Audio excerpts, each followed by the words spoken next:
Hello and welcome to another tech tip by VMNerd. Our tech topic for today is how to configure a multi-site to site VPN using pFSense and OpenVPN. The plan for this video is to configure a central office VPN server, configure a remote branch office labeled number 1 as a VPN client, and configure another remote office labeled number 2 as a VPN client. Once complete, we will then perform some basic ping tests between each of the sites and site clients. And with that, let's get started. Okay, so like all my videos so far, I've created some sort of drawing to depict what it is we're actually going to do. This video will be no different. Okay, so let me go ahead and get some objects here defined. Okay, so we're going to have, in this video, we're going to have 3 pFSense firewalls. So let me go ahead and set that up here. Okay. And then each pFSense firewall will have its own IP address. So let's go ahead and do that. I'm going to use these IP addresses. Now, these IP addresses are not really mine, but they are being used as demonstration for this video. They are not truly routable on the internet. Just figured I'd share that so that way if you try to ping them, they will not actually be mine. They are someone else's. I just kind of pick some at random. Okay.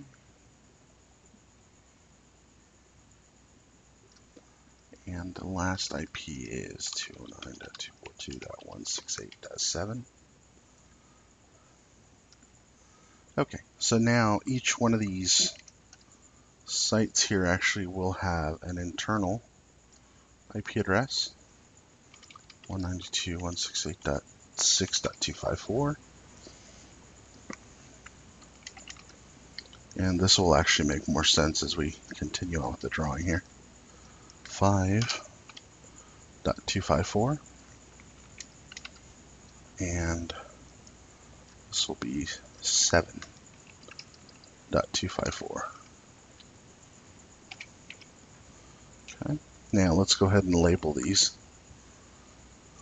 So this one here, this will be site 2 dot vpn.demo.vmnerd.com.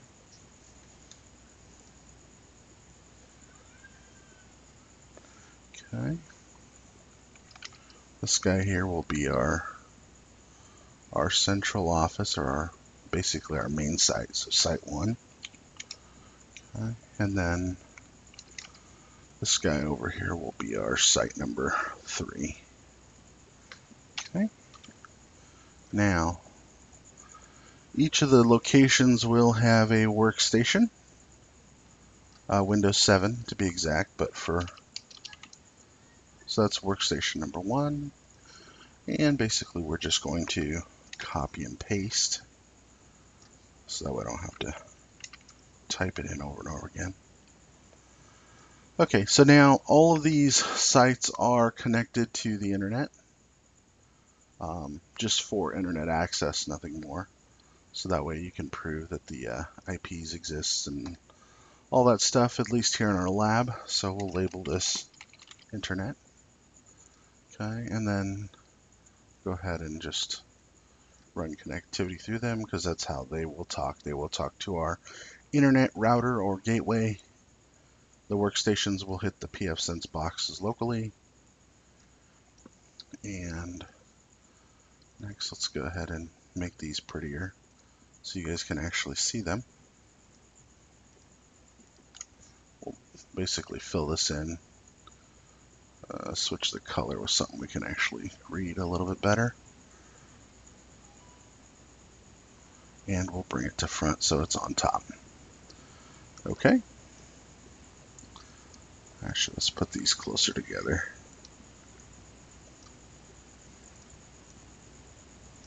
That way they look like one. Okay. So there we go. There we have it. There's our pFSense boxes. And we're going to go ahead and start out by configuring this Site 1, who's basically going to host our OpenVPN, the servers themselves. Okay, so let's go ahead and get started with that. So we'll type in https site1.vpn.demo VMNerd.com.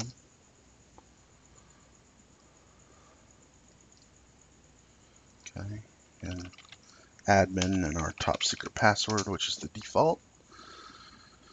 Okay, let's see. Let's go ahead and go to OpenVPN, and we'll just leave it here on the servers tab. Okay, again, this is Site 1, so he'll be the primary. He's the one that all of these guys are going to connect into. Okay, so 6 is going to connect into 5, and 7 is going to connect into 5. And basically 5 will become the routing point for all 3 of them. So in order for 7 to get to 6, he'll have to go through 5. But we'll see that as we go along. Okay, so back to our servers, we'll go ahead and select peer-to-peer with shared key. You can do TLS, it just means you got to configure the certificate authorities, and actually it gets a little bit more complicated. But technically you can do that. For protocol, you can actually use UDP or TCP. If you use UDP, it's stateless.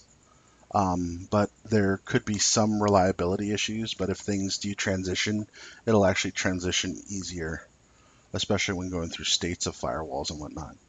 TCP is more reliable, so if you have some data integrity or things you want to consider, you may want to use TCP, but for this demonstration, we will use UDP.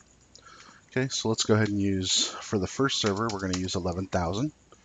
We're going to go ahead and automatically generate the shared key. We'll select AES 256 and RSA 256. For the tunneling network, we're going to use a 10net for this.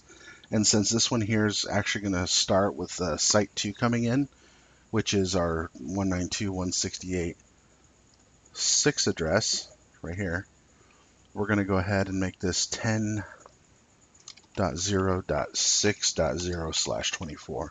So basically it gives up to 250 addresses if they're going to connect to this tunnel. The IP address that's going to go through this tunnel is going to be 192.168.6.0/24, which basically means anything with the 192.168.6 address go through the tunnel that way. Okay, so for compression, we'll go ahead and select adaptive, and then we will go ahead and disable IPv6.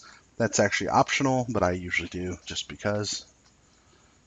Okay, so let's go ahead and go to our firewall, and let's go ahead and allow connectivity in here. So we'll go ahead and do an add rule.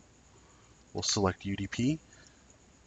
We'll allow any source. If you're going to lock it down, this is where you would do that. You'll select destination, WAN interface. So it'll say WAN address, and then for port, just leave it at other and configure 11,000. Okay. So, and then from there, just click save, and that should allow him through. Okay, so before we go over to Site 2 to do the configuration, let's go back into OpenVPN. We did select this option here to generate a shared key, and we just need to make sure we have it available when we go to plug it into the next VPN. All right, so on to Site 2 to establish that part of the tunnel. Actually, let's do this. Site 1, it already typed all that out for me, so save some keystrokes there. Okay, so here's our Site 2 firewall. Our user ID is admin. Log in with our top secret password. And then what we'll do here is we'll actually go in and do OpenVPN. And instead of selecting servers here, we're going to click clients. Okay, because this Site 2 is actually going to be a client of the Site 1 server. Okay, so here we're going to go just like we did before, shared key. For UDP, tunnel, WAN, the address, we'll go ahead and do site1.vpn.demo.vmnerd.com. For server port, it's going to be the 11,000. Where it says automatically generate, we don't need to do that since the other one generated it for us. For the encryption algorithm, we'll go ahead and select 256 and 256 as well. For the tunnel network, we'll do the same as we did before, so it'll be 10.0.6.0/24. This is exactly what we did for the other one. And then for the remote networks, we're going to go ahead and add 192.168.5.0/24. And because we're going to want this site eventually to connect to 7, if we go back here to the diagram, you'll see this guy here 7, and this is 5. We're going to want him 6 to be able to connect to 5 and 7 using this guy. So we're going to go ahead and add that IP range in here. So you just add a comma and then so 192.168.7.0/24. And we'll go ahead and select for preference adaptive compression. And you can, but I usually don't allow IPv6. Let's make sure everything's still correct. And it is. Okay, so we'll go ahead and click save. Okay, so let's go ahead and just see if we got a tunnel up. And we do not. So let's go ahead and just do a restart. It may take a couple of tries. All right, let's go back to the other server really quick. Just take a look at the status. And it looks like it did connect after all. Let's go to status, OpenVPN. Yeah, it just took a minute or so for it to figure it out to be able to establish its tunnel. So that guy there is good to go. Let's go ahead and for firewall rules, we need to make sure that both endpoints allow communication. So we need to go to the OpenVPN tab, which is actually your interface, and go ahead and just to keep it simple for the video, we'll just do any. So save. Okay, so we'll go ahead and save there. And we need to actually go back to our firewall and do the same thing, or at least the central site. Okay, we need to do the same exact thing, open, and then just do any. Again, this is to keep it simple. I mean, if you want to get crazy, you can lock it down as tight as you see fit. Okay. So let's go ahead and just check. Let's just check and make sure that portion of the tunnel is online. So what we're going to do is we're going to connect to a workstation on 6 and try and ping the gateway of 192.168.5.254. So we're going to go from this guy over to this guy. Okay. So let's go here to this guy here who's 6.100. We'll go ahead and bring him up. Okay. And let's just bring up a command line. Okay. Let's make sure we can ping our own gateway. Should be able to. Yep. Okay, and let's see if we can go ahead and ping 5.254. Now this is leaving our local firewall going through the VPN tunnel to the other firewall, and we can. Okay, and for fun, let's see if we can just ping the workstation that's in the 192.168.5 network space. Okay, so his IP is 101. So we're going to input 101, and we can. So basically from this workstation here, we can actually go here to this firewall to this workstation. So we're not having any problems. Okay. So the next thing we're going to do is we're actually going to set up the second server to allow this guy here to connect into here. Okay. So let's go ahead and do that. Go ahead and minus this out. Go back to our configurations here, and we need to go to OpenVPN, and we're basically going to build a brand new server, but same concept. So we'll do shared key. For the port, we're going to do 11,001 because we can't have two servers with the same UDP port. We're going to generate the key just like we did before. We'll do CBC 256, SHA 256. For tunnel, because this is the 192.168.7 range, We'll do 10.0.7.0/24. That's the tunnel network. For the remote network that we're going to reach out to, it's going to be 192.168.7.0/24. And for compression, we'll go ahead and do enable with adaptive, and of course I like to disable IPv6. Go ahead and click save. And let's go back into our new server that we created, which is the .7, and let's copy out our shared key. Okay, and before I forget, let's go into the firewall rules and create an additional firewall rule. Okay, and we're going to make him 11,001. Okay, again, you can actually lock down the source from where it's coming from, but to keep it simple for the video, we'll just leave it at any. Okay. Actually, we got to get rid of that. We got to switch that to, there we go. That way each one has their own rule and we can see the communications coming in. In this version of pFSense, they actually added states in the basically counters. So you can see the number of times the rule was hit. Okay, so let's go ahead and open up a brand new tab up here. And because I don't really want to type it out, we'll use 2, switch it to 3, HTTPS, and we will go in from here. Click proceed, type in with our top secret user ID and password, and for those of you who must know what my password is, it's the default that comes with pFSense. So which is pFSense. Super simple, nothing complicated. And let's go to VPN, select OpenVPN, click clients, click add. Let's do the shared key again.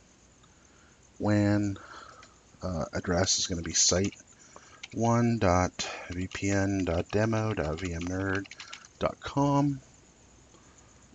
Port is 11001. And undo the automatic generate. We'll paste in the one we copied from the new server we created. AES, RSA, 256 algorithms. For the tunnel network, it's the same, so it'd be 10.0.7.0/24. And the remote networks in this case, because we are 192.168.7, we want to connect to 192.168.5.0/24, and we also want to be able to connect to 192.168.6.0/24. For compression algorithms, go ahead and select enable with adaptive, disable the IPv6 because I prefer it. Click save. And while we're waiting, let's go ahead and go to rules, OpenVPN, and let's go ahead and just do the any. Keep this simple so that way we can get the point across with the video. Click save, click apply, and let's go see if we have any kind of connectivity yet, and we do. So it looked like the tunnel came up this time with no issues. We didn't need to restart. It probably just took a little while for the daemon to load. So let's go ahead and go into here. Let's select our Site 3 location, which should be the 192.168.7 address range. So go ahead and bring up a command prompt. Okay, 7. And let's go ahead and ping our gateway. Okay, so yep, we can ping our gateway. Let's go ahead and ping the .5, which is our directly connected site gateway, which we can hit no problem. So if we go back to our drawing, we're going from here, here to here. Okay, so now the next thing we're going to do is we're going to go from here to here to here to here. So we're going to go ahead and try and ping the .6 IP. Okay, so let's go ahead and do that. This will be the .6 pFSense firewall, and we can ping that no problem. And for fun, let's go ahead and see if we can communicate with the workstation over here in the .6 range. Okay, so he is 6.100. Okay, so let's go back to our .7, and he is 6.100. And look at that, no problem. Okay, and just so you guys know, you guys can see the IPs that we're actually using.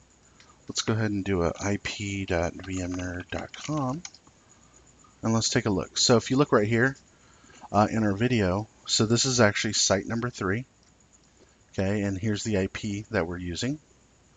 So let's go back here to our drawing so you guys can see that. If you look right here, our external IP is this, and this is our DNS name.